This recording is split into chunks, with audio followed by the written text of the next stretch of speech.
Namaskar, hello and a very warm welcome to CIET NCERT's special live phone-in program. My name is Tanvi Khurana and here we are with a series on Cyber Jaagrookta Diwas. As you all know that today is the first Wednesday of December, the 12th month of this year, and we are here with our first day of our training titled Cyber Threats, Policy Perspective, Concept and Need for Awareness. Well, we all know that there's cyberbullying around us and there are so many threats that are going on. So we need to be aware. We need to check what all applications we are using, how can we avoid phishing, and what kind of spams are happening around us. Well, this is the theme of our entire training, and you can be a participant in this particular program. This program has been organized by CIET NCERT in collaboration with Amrita Vishwa Vidyapeetham and the Ministry of Home Affairs, Government of India. So it's a joint collaboration and we have a lot of information to give it to you. If you want to be a participant, let me please tell you how to be there, and if you want to raise questions, what is the correct method. So just open CIET in your Google tab and you'll see this particular website. So let me take you through this website. You can see this is the front page, the home page. If you'll scroll out of these options, the events option, if you'll click here, then the workshop/training, which is the third last option, just click on this particular option and you'll see this particular page. So this is all about our entire theme on Cyber Jaagrookta Diwas, which is cyber threats. And if you'll scroll this page, the day 1 topic, day 2 topic, 3 and 4, the topics are mentioned. And on the 4th particular day, which is 23rd of December, you will see that a quiz will be given to you and the link will be updated here. So please be a participant, watch all the 4 programs, and you can just click on this particular link or scan this QR code to be a participant in this program. Please do not miss it, and if you have any questions, any queries, do reach out to us, and you can share it through our YouTube channel, which is NCERT Official. In the live chat box, you can write down your questions, your queries, and you can share them with us till 5 o'clock in this particular program. If you want to give us a call, the number would be 8800440559. And there's a very special email ID also created for all those who have queries regarding cyber safety, and that is cybersafety@ciet.nic.in. Well, today is a panel discussion and we have 3 special guests with us along with our today's moderator. So let me please introduce to you our moderator who is present in our studio, and he is Dr. Rizaul Karim. A very warm welcome to you, sir. Sir is an assistant professor from CIET NCERT, and now I would request Dr. Karim to please introduce our special guest and introduce this entire program, the theme of the program. What are we going to discuss, sir? Sure. Thank you, Tanvi. Hello and welcome viewers on this first day, day 1 of this series of sessions. And as you know, for the month of December, as Tanvi has already mentioned, the theme is cyber threats, and this is a series of session. This is the first day, and like on the first Wednesday of every month we come with one session, and this is the first of it for the month of December, and subsequently on every Friday there will be 3 more series, right? And this month theme is cyber threat, and for today's panel discussion our topic is cyber threats, policy perspectives, concept and need for awareness, right? So as we know, when we venture into cyber world, which lots of us are today into, so because our life is so connected to cyber world, so there is hardly anything or any service that we do or any activity that we do that has no direct or indirect linkage to the cyber world or the digital world, in other words, right? So more and more things are getting converted or being made available through digital medium. So that means we have to have access to digital world, cyber world, right? And today's internet, high speed internet is also making it available either through smartphone or through any other computing devices. We are more and more connected to cyber world. Our organizations are connected to cyber world. We are communicating with each other through digitally. We are accessing information, sharing information, storing information, everything almost through digital, right? We are purchasing, we are storing our data, we are chatting with friends, families, messaging, everything through digital mode, right. But everybody in cyber world may not be good person, or to say having good intent. There are people with malicious intents, they are also there in cyber world as well, like physical world, right. So we need to be careful. There are many ways these ill intended people are trying to cause harm through various modes. For example, they are trying to block access to certain things that we can do, or we can avail certain information that you can avail. So in technical word, people are calling it denial of service. Certain service we used to avail through internet, now people are trying to, for various reasons, trying to block that, deny the service, or still simply log into our computer without our consent, without our knowledge, steal certain data, or come into our system, hack into or get into our system through some backdoor and encrypt our data, and then response in return asking some ransomware, right, asking for something, some money or something, some else to give them to get access to which are otherwise our own legitimate data, or simply spying on our machine. They are getting into our machine, they are spying a lot many things without even our knowledge, right, and they are destroying data. So there are various ways through which these ill intended activities, unacceptable activities can happen or happening. So these are in a way are being called cyber threats. There are threats when you are into cyber world. So threats can happen. So the ultimate purpose is how we can make ourselves aware, so that we can take safety measures, certain safeguards, so that we can reduce or minimize the cyber threats, right. So I am not here to talk more on cyber threats. We have invited the experts here from different organizations who are going to talk on in more detail about what cyber threat is, how we can minimize, what are the policy perspectives and all this. So let me welcome my today's panelist. So we have today 3 panelists for this panel discussion, and the first person is Mr. Ashok Kumar Mohan. He is an assistant professor at TIFAC core in cyber security. Okay, and we will have the next panelist with us is retired wing commander Mr. K. Venugopal. He was a global head ISAC Aero, and the third panelist today we have is Mrs. Lakshmi Mini, head intervention officer ISAC India. Okay, so I welcome all the 3 panelists in today's session, and to start with, I'd like to invite the first panelist, Mr. Ashok Kumar Mohan, and I'll request him to walk us through or give us a broad introduction about cyber threat as well as identity theft. So over to you, sir.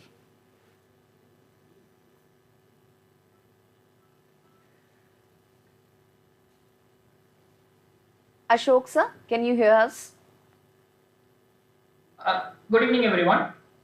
Good evening. Happy to be a part of this panel on this discussions on cyber threats. So we'll start with what exactly is a threat, threat landscape, need for awareness, and what next. So this is going to be the short speaking which I am going to handle now. So we'll start with what exactly is a threat and cyber threat. The main difference between what exactly is a threat and a cyber threat. A threat or anything, typically it can be an object, human, or a piece of code that is capable of acting against an asset in a manner that can result in a harm. Typically it's going to harm something, so which is not expected. Like a tornado is a threat, flood is a threat, same way current day hackers are being threats, right? So when we talk about cyber threats, typically it's going to be malicious or bad act. As rightly pointed out by our moderator, it's something doing some of the so-called hacking. People talk the difference between hacking and ethical hacking, that's an entirely different debate, but hacking or ethical hacking is going to be absolutely offensive. So cyber threat is typically a malicious or a bad act that seeks to damage data. It can damage your data, steal your data for financial frauds, dispute digital life in general. It can make damage to any of your digital assets. So this is how it starts between threats and cyber threats.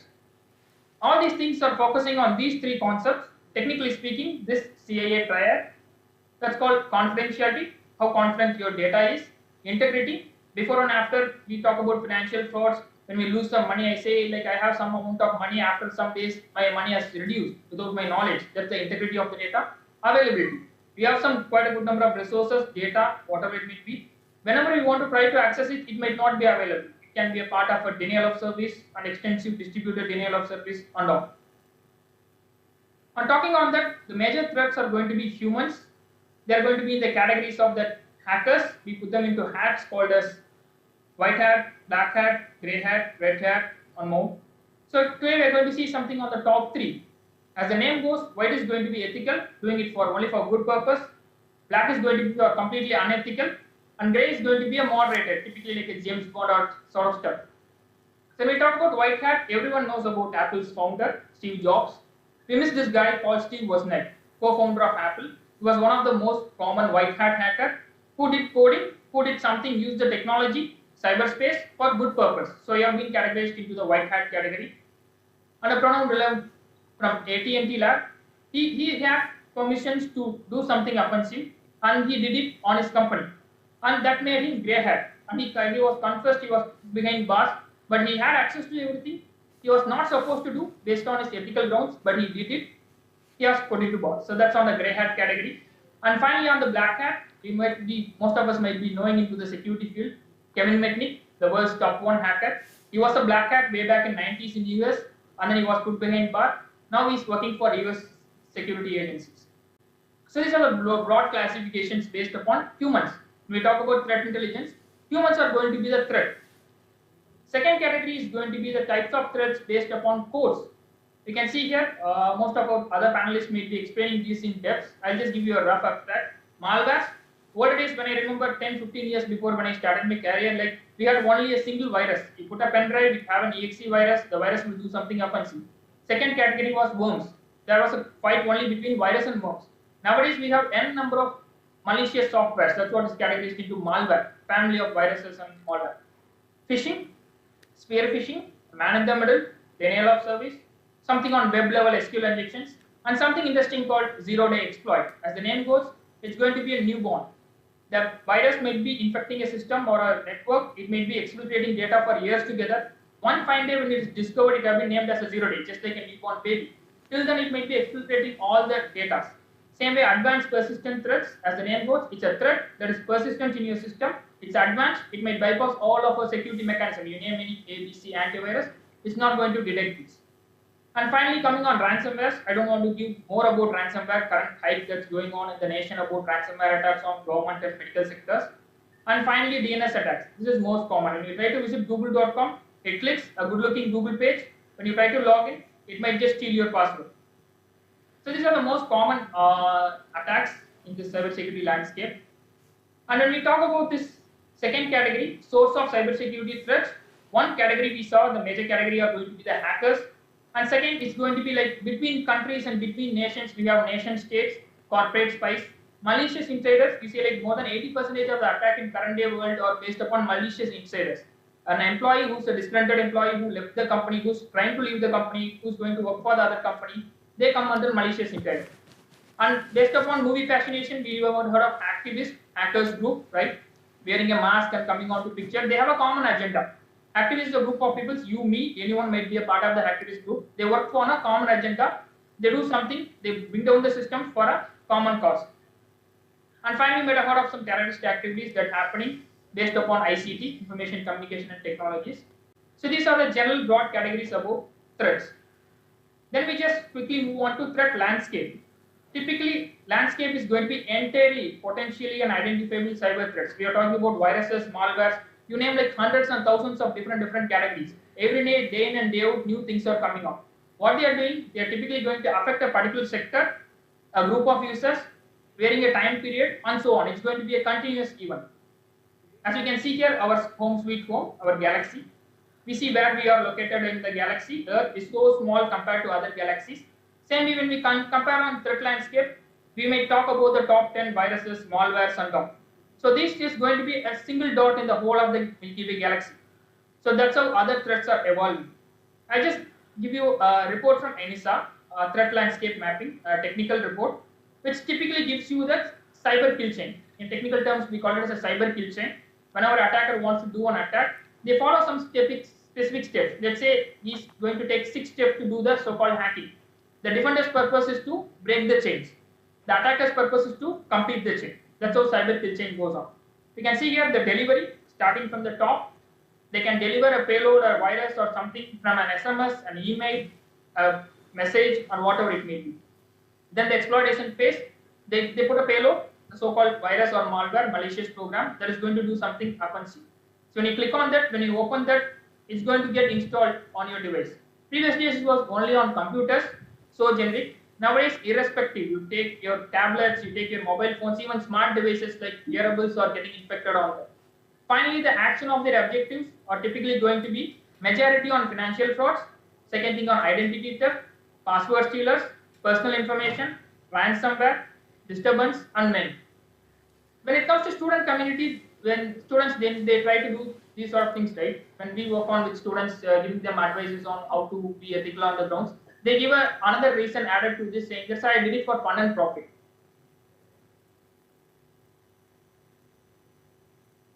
Our next thing is typically a small example on explaining on the attack surface. So let's take an example of a house, a good-looking house has a window, a glass window that is vulnerable. Vulnerable is typically in terms of weak.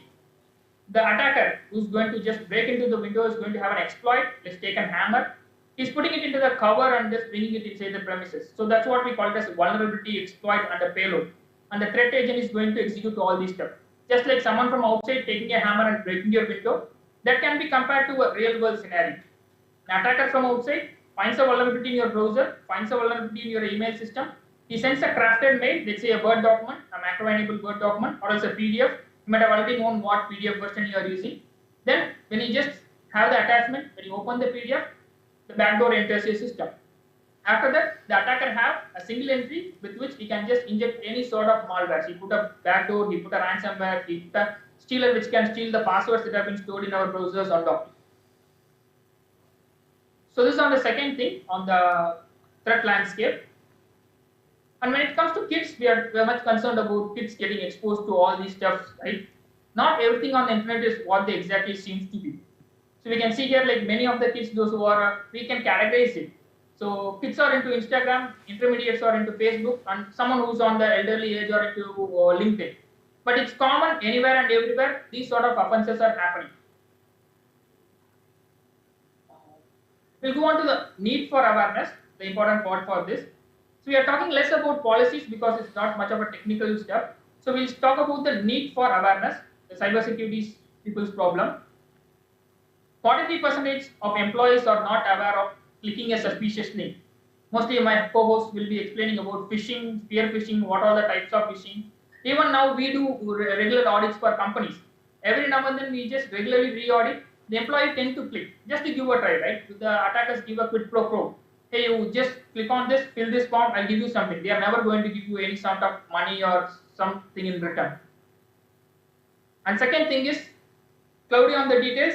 See, people feel like they put the data on the cloud and it's going to be safe. So that's going to be a general misconception. Second thing is how users are getting baited.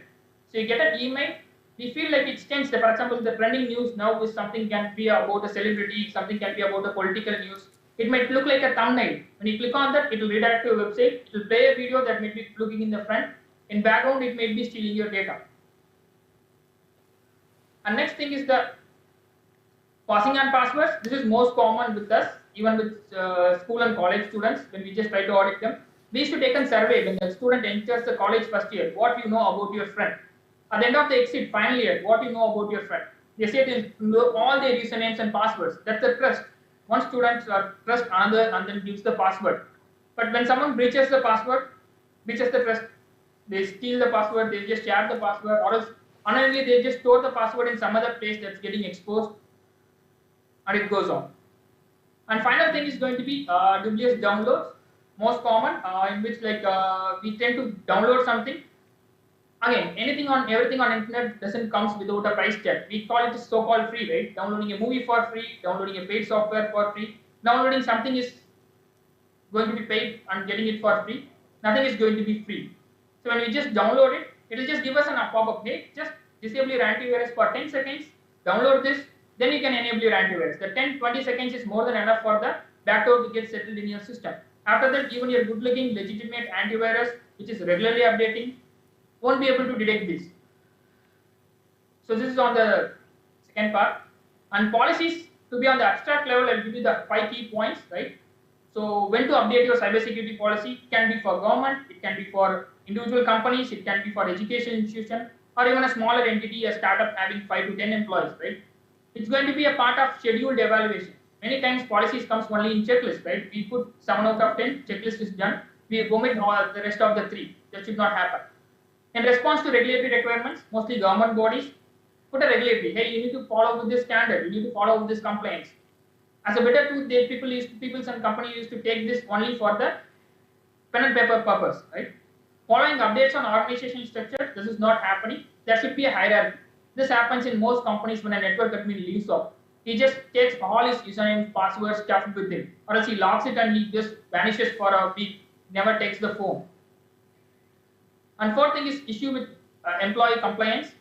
We faced this during the COVID period because companies encouraged on the work from home policies. Companies encouraged on typically you can just take your company device outside, or else you can bring your own device into company and all. And finally, following a cybersecurity incident. Incident here is not going to be a good incident. It's typically going to be a bad incident. It's typically going to be a hack. So after an incident occurs, companies just start following these things. So policies have to be regularly tweaked, made changes, and it has to be done. Policy should not be only in pen and papers.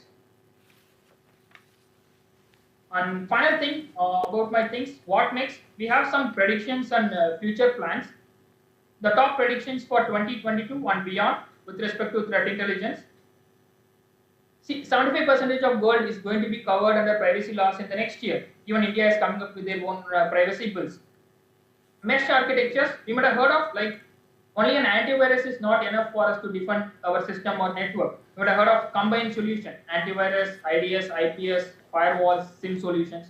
So mesh architecture is one of the proposed R&D going on with companies in which they bring on all the security solutions. When we talk about hackers, those who do something offensive, right? They bring on all the offensive bits and pieces of codes and make the attack possible. On the defense side, security professionals is bringing on all the security parts and put it in a single architecture that's named as a mesh architecture. And consolidation, finally with the third parties, typically they are just transferring the data to cloud. So even a small company, a startup company don't want to host the mail server on their own because they are much worried about the uptime. They are much worried about the threats that are in the internet. Ransomware threats, it's going to be 30% of nations to pass legislation on ransomware.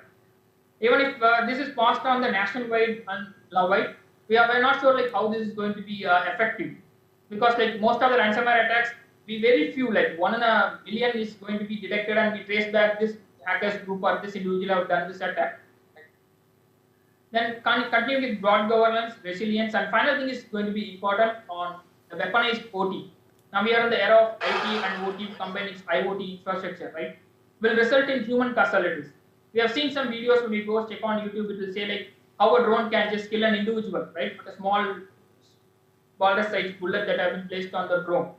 So this is the typical predictions that's from this year, upcoming 2023 to 2025 from the source of Gartner. So not only knowing about what is the threat, what is threat intelligence, how we can just know about basic virus, malwares and on, we need to be ready to face these sort of challenges.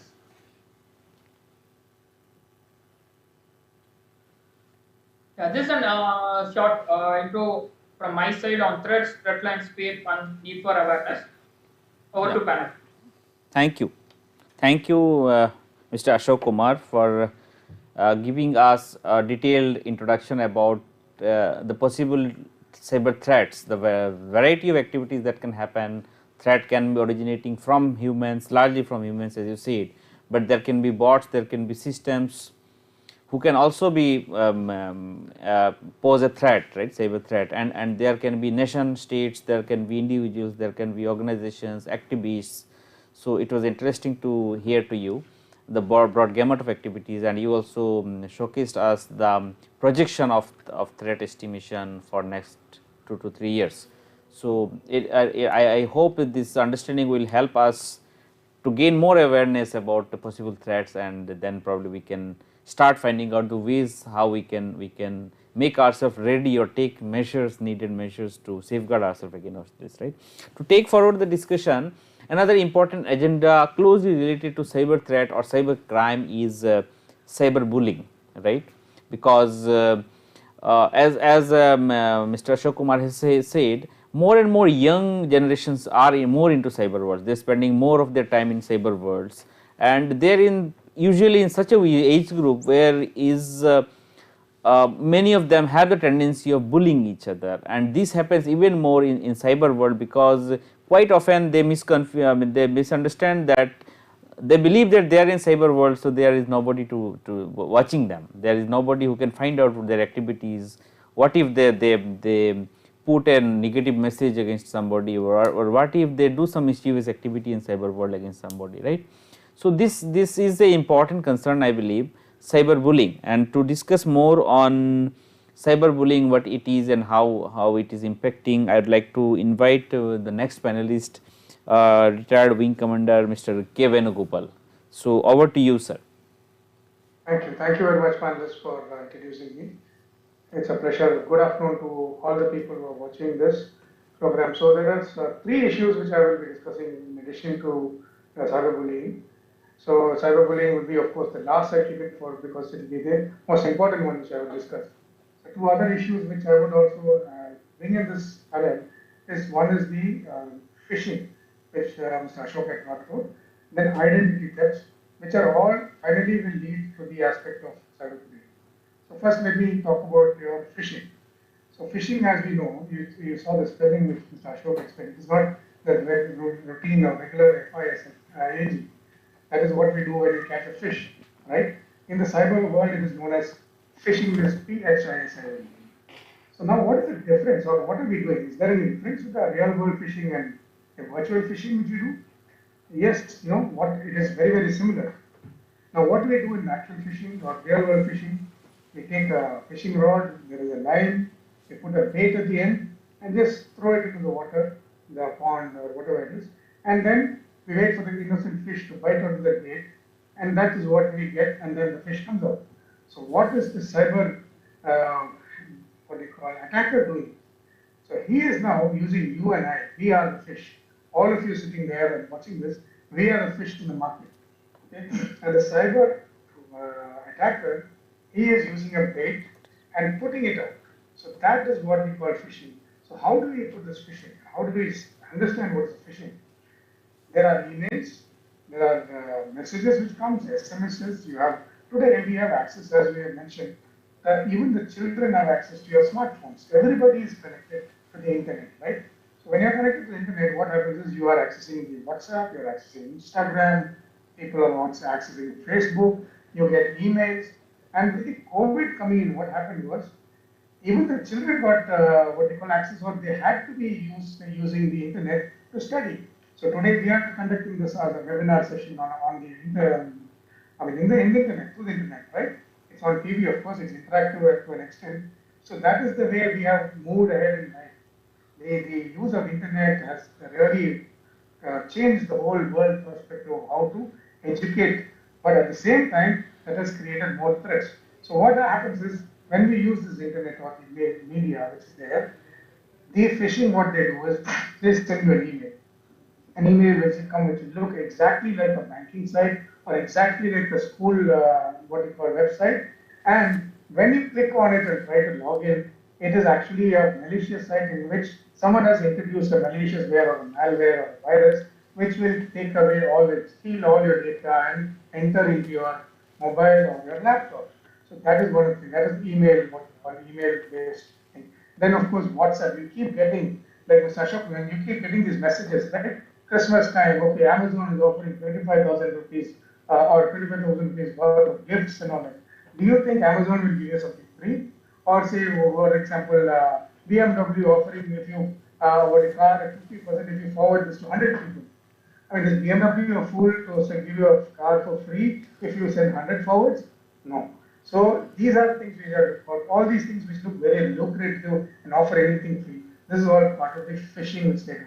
So then they use, of course, social media also to do the same thing. So there are different types of phishing which we say. What is phishing is, one of them is what you must have heard mentioned about spear phishing. Spear phishing is like throwing a spear and attacking a single user. So that is what we call as spear phishing. And then we have whale phishing, where a whale is a huge animal, right? So we are trying to get into a big organization, multiple people trying to get into that, and taking data from multiple people in an organization. So you get much more data, not an individual being, but an organization. So that is what we call as whale phishing. Then you have more things which are something called smishing. So smishing is basically SMS-based phishing, sending you an SMS. So today that is there. Even with not only WhatsApp, even on WhatsApp SMSs, people get messages saying that your electricity connection is likely to be cut. Please click on this link and we will help you resolve your issue. Or your credit card is about to expire. So based on SMS systems there. Then you have something called phishing, which is voice-based, sending voice messages. So there are multiple modes of phishing. If you go and search, you will surely get. So I just covered a few major ones which are there. So that is as far as phishing is concerned. So please be very careful in your day-to-day life. Every day, every time you open or you see a message which comes on your WhatsApp, on your messaging, SMSs, on your email, please be very careful. Yes, you have a good antivirus in your laptop or in your mobile, most of it will be blocked, or they will tell you that this is not a legitimate site or this is likely to be a fake site. Please be very careful. When you see a site, there is one way to look at an email phishing. If you look on the top left of your browser window where you type your what you call where you want to get in, you will see a lock symbol or an HTTPS written. So that S means it is secure, the lock means it's secure. If you don't have that, it is just an HTTP, please be aware. So that is why I would say spend some money, put a good antivirus software in your laptop or in your mobile, at least it will give you a link. And then all these false forwards which will come to you on WhatsApp as to free, please be very careful of not taking. And see, if a bank wants to contact you, they will not send you just messages.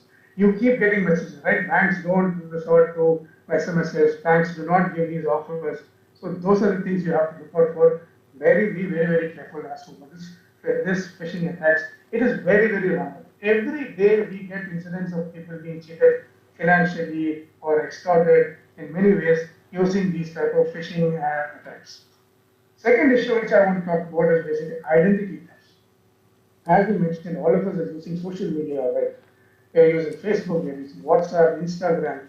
So you are posting your photographs. Facebook is one big way, or Instagram. Children especially, or the middle, the teenagers, college-going people, they want to increase their base. Followers, I've got 1,000 followers, I've got 2,000 followers. So someone takes a photograph and puts it on a selfie and puts it and they get so many followers. So this is something where you are actually sharing your photographs on the social media, which just becomes the open source. So people can use these photographs and they can misuse these photographs. So what the cyber bullies or say the black hat hackers are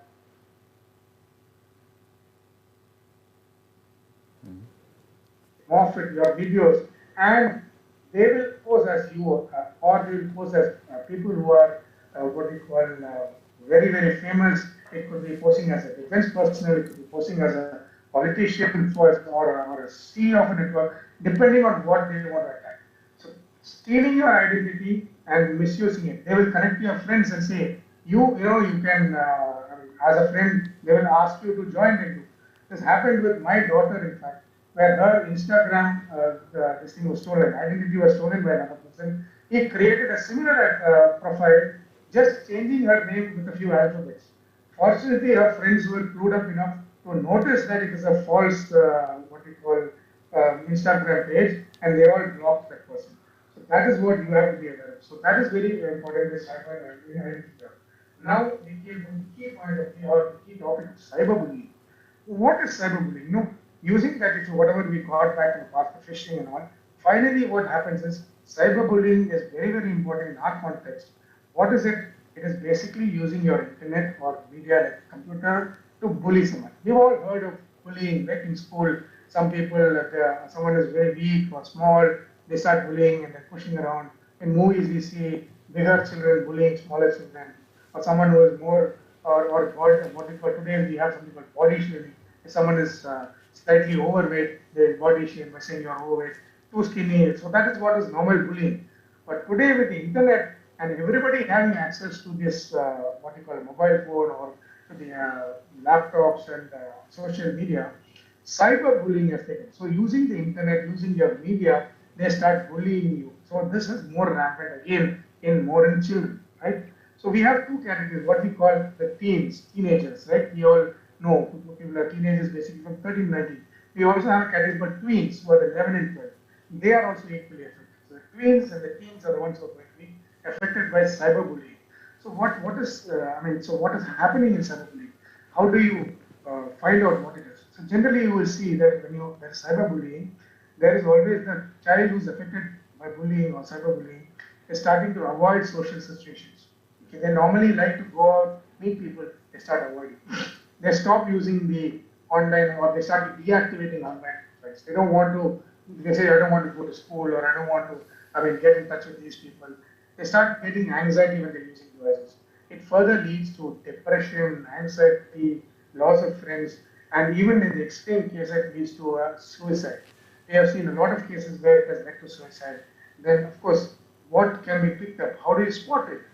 As a parent, as a teacher, you have the biggest role, or parents and teachers have the biggest role in spotting what is cyber bullying. How do they see it? Because they are the ones who see any change in behavior. And day to day, when you are behaving, because you see your child in house, how they are normally, teachers who see their children today, in fact, a lot of parents work. So the teachers are the ones who interact with the students for at least 6 to 8 hours in a day. So the people who they are the ones who can pick up these minor changes in childs, the behavioral patterns. So if you see any of these things where they start looking into being suddenly reclusive, a very active child becomes reclusive, they stop behaving in the normal way, they stop playing games, they don't want to interact. These are things where you should look out for and identify and help that person, help that child who might end up in getting into further causes of depression, anxiety, and all, then stopping to eat. So these things can be picked up, and that is how you should take. So there are various types of what you call cyberbullying, which takes place. And what it basically has, they do harass you, they use offensive language, just like in the normal bullying. Only thing is they are using a form of the internet to what they call harass the person on the other side. And it can lead to a very, very dangerous situation. And only way you can prevent it as parents and teachers is putting a restriction on the usage of a phone is very, very difficult, right? But you can at least monitor the things, especially smaller children who are there. As they grow bigger, it becomes more and more difficult. But at least try and talk to them regularly. That is the only way you can do as parents, as teachers. But parents especially, you can talk to the children, regularly interact with them, that social touch, to be in touch and know what they're doing. So then they tend to open up and help, and then you can help them out. So unfortunately, if it reaches a very, very late stage, then you may have to go into further things like psychology, psychologist or something like that. So don't let it get to that stage. And that is what I would like to share, and I wanted to share with all of you. So please be very careful when you are on the internet, when you are on the cyber media, okay, the cyber world as it is. So as parents, as everybody is susceptible to these things, right?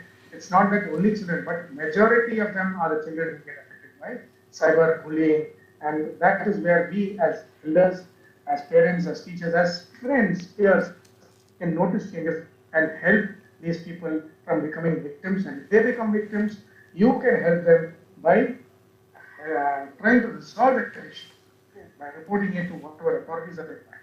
Thank you very much, and that is what I Yeah, thank you, sir, for giving us a detailed elaboration about phishing, identity theft, as well as bullying. Also, you covered, right?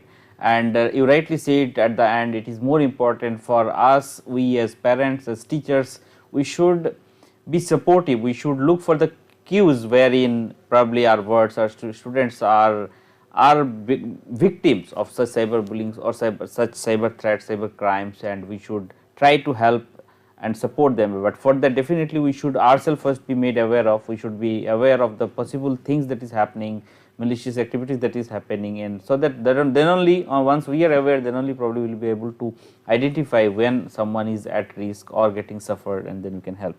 So taking the discussion forward, I would like to invite my next panelist, Madam Lakshmi Mini, and I would request you to talk about more about cyber threats and crimes, and if you can share with us some incidents probably that will help us to identify how possible cyber threats are and we can take measures. So over to you, ma'am. Thank you. So I thought cybercrime would never happen to me, that most of the cybercrime victims while intervention. Can you please confirm whether my audio is clear or not? Yes, you You are audible. Thank you. Thank you.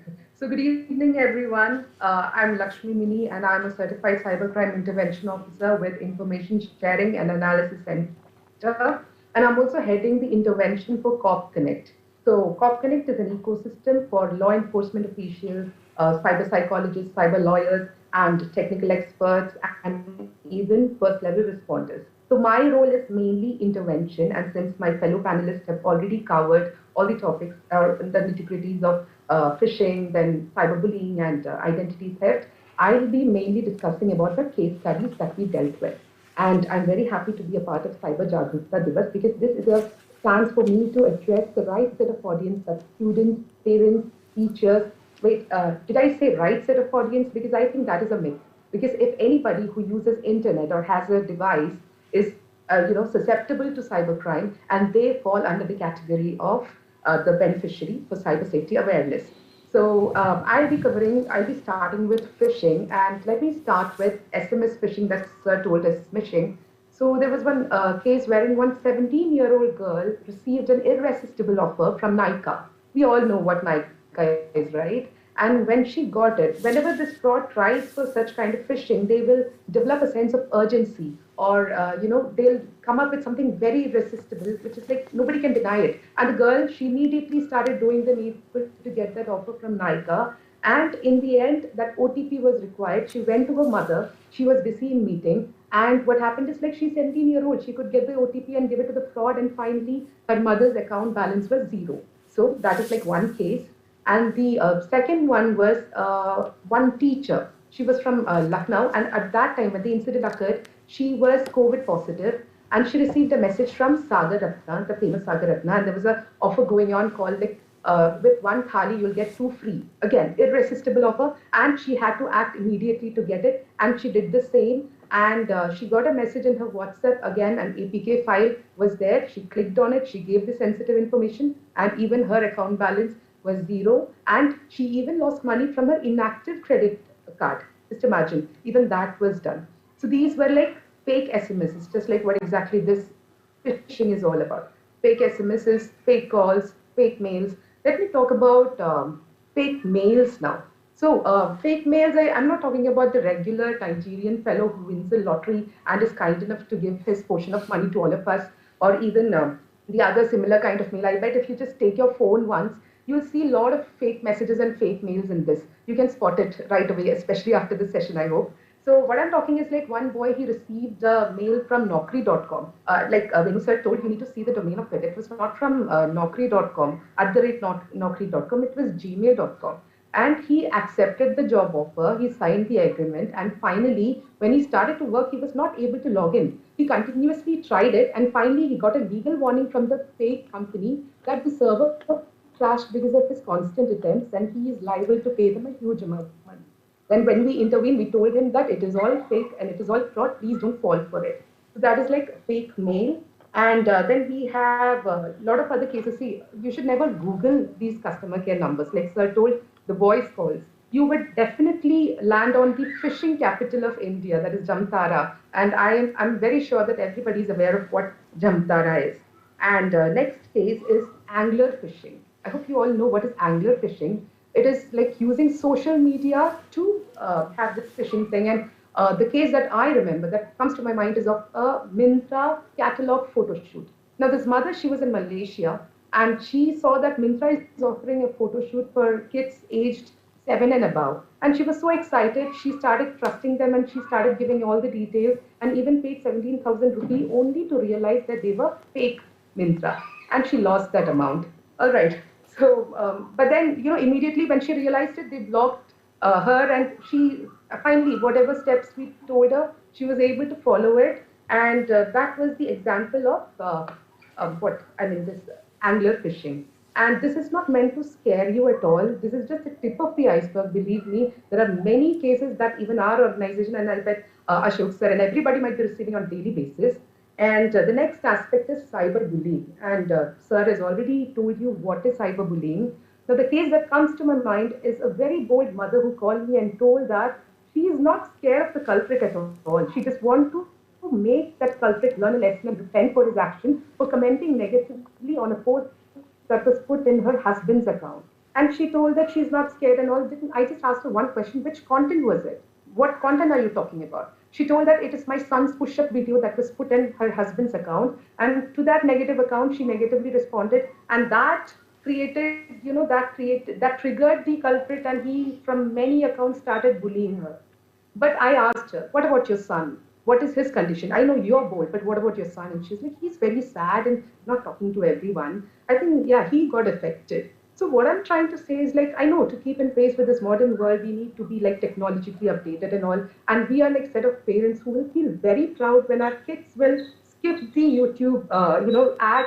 We feel very proud and we think that, wow, my child is, dancing to the latest trending song or trending reel on Instagram. But least do we know that we are only injecting that likeliness towards, this such kind of online attention, which later on they might not be able to tackle.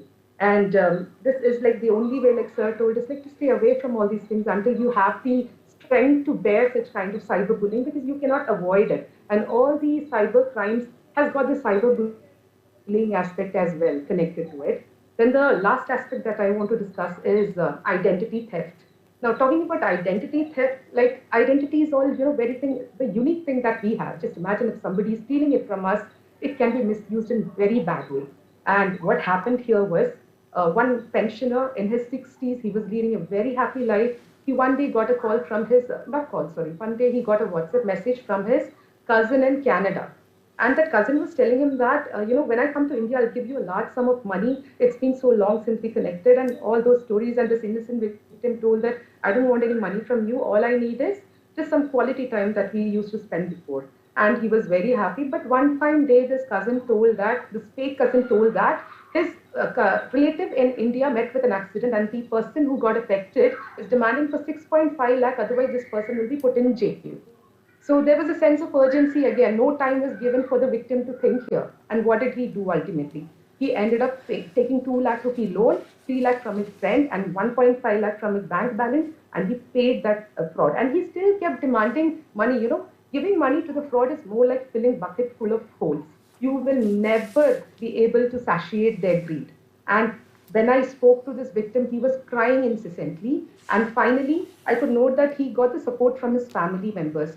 But what about the rest of them? Many of them won't be even able to express what they're going through. So ultimately, in all these cyber crimes that I told you, the main step is to file a complaint in cybercrime.gov.in. In case of a financial fraud, you can call 1930 from your local SIM, and always keep the transaction details ready while doing so. And in case of any other fraud, please never hesitate to go to the nearest cyber cell. And these are the steps. And I want everybody to be the cyber warriors who will slay the cyber crime right before it even affects us. And even if you're a victim, never hesitate, always fight back. Thank you. Thank you so much for highlighting or taking to our notice some of the glaring examples, real examples of cyber threats, cyber attacks and cyber victims. So that will definitely help our viewers, that will definitely educate them, and that will definitely help them to be more prepared and to identify and figure out what is malicious, what is real, and to avoid clicking on those things and getting victimized into those traps, right. So thanks you once again to all the panelists for all your important contributions. So due to paucity of time, we won't be able to take up any question here. We have to skip the Q&A session. So I'll pass on to Tanvi for the carrying forward the discussion. Thank you so much, sir. Firstly, I would like to thank all our experts.